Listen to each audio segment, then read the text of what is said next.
Hello everyone, কি অবস্থা সবার? আই হোপ সবাই ভালো আছেন। বর্তমান সময়ে থাইল্যান্ডের ইমিগ্রেশনও বাঙালিদের জন্য আতঙ্কের হয়ে দাঁড়াইছে, কেননা 2025 সালে বেশ কিছু বাংলাদেশিকে থাইল্যান্ড ইমিগ্রেশন থেকে রিটার্ন ব্যাক করে দিয়েছে বাংলাদেশে। টু বি অনেস্ট, 2022, 23, 24 সালেও এতটা কড়াকড়ি বা এতটা কঠিন ছিল না থাইল্যান্ডের ইমিগ্রেশন। আমি টোটাল থাইল্যান্ডে 3বার ট্যুর দিছি। সো প্রথম 2বার ট্যুর দিছি 2022 সালে। সো প্রথমবার যখন আমি থাইল্যান্ডে ট্যুর দিই, এত পরিমাণ বাংলাদেশ ইমিগ্রেশন আমাকে কোশ্চেন করা হয়েছে যা আমার কল্পনা করার বাইরে। বাট আমি যখন থাইল্যান্ড এবং মালয়েশিয়াতে ঘুরছি ঠিক ততটা কোশ্চেন করা হয় নাই। থাইল্যান্ড ইমিগ্রেশন ছিল খুবই স্মুথ। জাস্ট আমাকে আস্ক করছে যে আপনি এর আগে কোন দেশে ট্যুর করছেন, আমি বলছি ইন্ডিয়া, দ্যাটস ইট। তারা এন্ট্রি সিল দিয়ে দিছে। দ্বিতীয়বার যখন ট্যুর করি তারা আমাকে একটা কোশ্চেনও করা নাই, তারা জাস্ট পাসপোর্ট দেওয়ার সাথে সাথে এন্ট্রি সিল দিয়ে দিছে।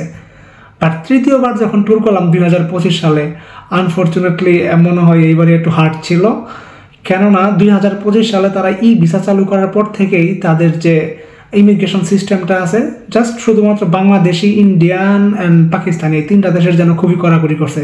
তার মধ্যে সবচেয়ে বেশি কড়াকড়ি হচ্ছে আমাদের বাংলাদেশিদের জন্য।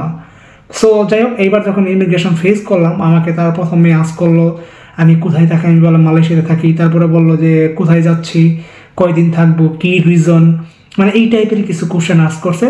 তো যেই টাইপের কোশ্চেন আপনাদেরকে আস্ক করুক না কেন, আপনারা সবসময় ট্রাই করবেন খুবই স্ট্রেট ফরওয়ার্ড, মানে শর্টলি অ্যান্সার দিতে।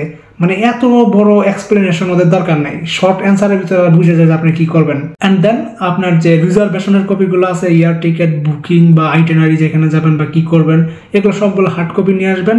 তারা প্রশ্ন করার আগে যেন আপনি তাদেরকে শু করতে পারেন। এই বিষয়গুলো নিয়ে একটু সতর্ক থাকবেন।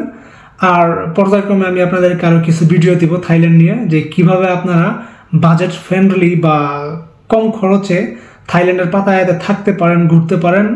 এই বিস্তারিত বিষয়গুলো নেক্সট ভিডিওগুলোতে আসবে। আর আপনাদের যদি কোনো কোশ্চেন থাকে তাহলে অবশ্যই কমেন্ট বক্সে কমেন্ট করেন, অথবা ডিসক্রিপশন বক্সে যে ফেসবুক পেজের লিঙ্ক দেওয়া আছে সেখানেও আপনারা নক করতে পারেন। সো সেই পর্যন্ত সবাই ভালো থাকুন, সাথে থাকুন, সুস্থ থাকুন। আসসালামু আলাইকুম।